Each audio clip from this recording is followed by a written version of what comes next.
Russian President Vladimir Putin hosted his Belarusian counterpart Alexander Lukashenko last Friday for an informal meeting on Valam Island, located in Lake Ladoga in northwestern Russia.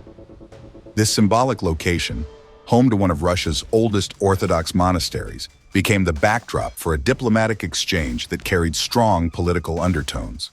Beyond the serene setting, the words spoken by Vladimir Putin were closely scrutinized by both Kyiv and Western capitals. Speaking to the press, the Russian president adopted a calm but resolute tone. He reaffirmed that Moscow remained open to peace negotiations with Ukraine, while warning that if Kyiv continued to reject dialogue, Russia was prepared to wait, as long as necessary.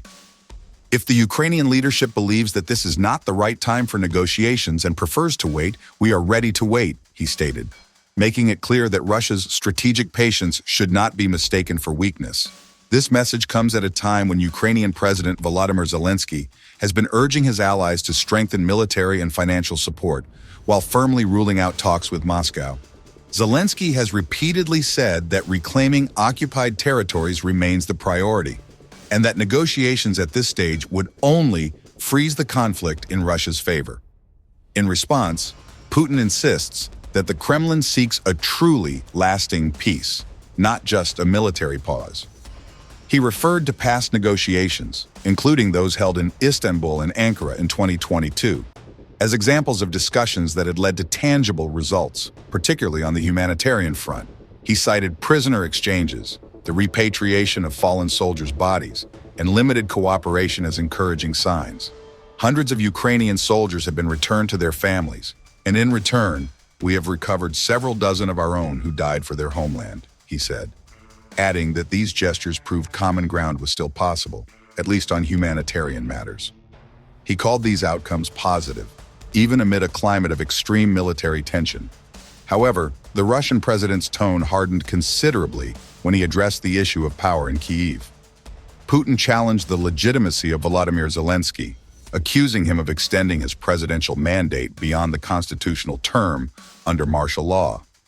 Since martial law was introduced in Ukraine in 2022, all national elections have been suspended, allowing Zelensky to remain in office beyond what the Ukrainian constitution stipulates. Putin asserted that this situation represented a clear violation of democratic principles. The current Ukrainian government is no longer based on the constitution. It is clearly violated. But I don't want to go into details, he added, while emphasizing that Russia's political system, by contrast, is strictly based on the constitutional framework of the Russian Federation. This criticism of Ukraine's internal legality is meant to weaken Zelensky's position internationally, framing him as a leader acting outside his legal mandate. The Russian leader then broadened his remarks to criticize Europe's security architecture. He recalled that during the Istanbul negotiations, Ukrainian representatives had suggested expanding the talks to include collective security, not just for Ukraine, but also for Russia. The Ukrainians proposed discussing the security of both our countries within a European framework. We believe this makes sense, he affirmed. From Moscow's point of view, a global solution remains the only viable way out of the crisis. Finally, Putin lashed out at the European Union, accusing it of having surrendered its political and economic sovereignty to the United States. He denounced what he called a total loss of independence by EU member states, claiming they are now unable to defend their own economic interests. The European Union no longer has sovereignty. It has lost it politically and now economically. This is leading to colossal losses, he said, referring to sanctions, disrupted energy supplies, and trade deals he views as unbalanced and dictated by Washington. In the Kremlin's argument, Europe's submission to U.S. policies is one of the justifications for Russia's military posture. According to Putin, Russia is acting to defend its sovereignty in the face of strategic and economic encirclement. He frequently evokes what he describes as an existential threat from NATO expansion, massive Western military support for Kyiv, and the economic isolation imposed by sanctions. The speech delivered on Valam Island was therefore anything but symbolic. Behind the walls of the ancient monastery, the Kremlin issued a message that was clear, even doctrinal. Russia will not back down.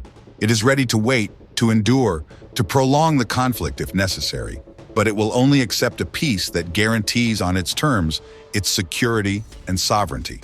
The signal is unmistakable.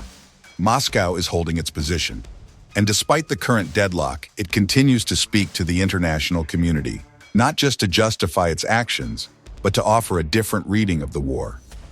The question now is whether this message will resonate, or if it will simply deepen the silence between opposing camps in a war that grows more entrenched by the day.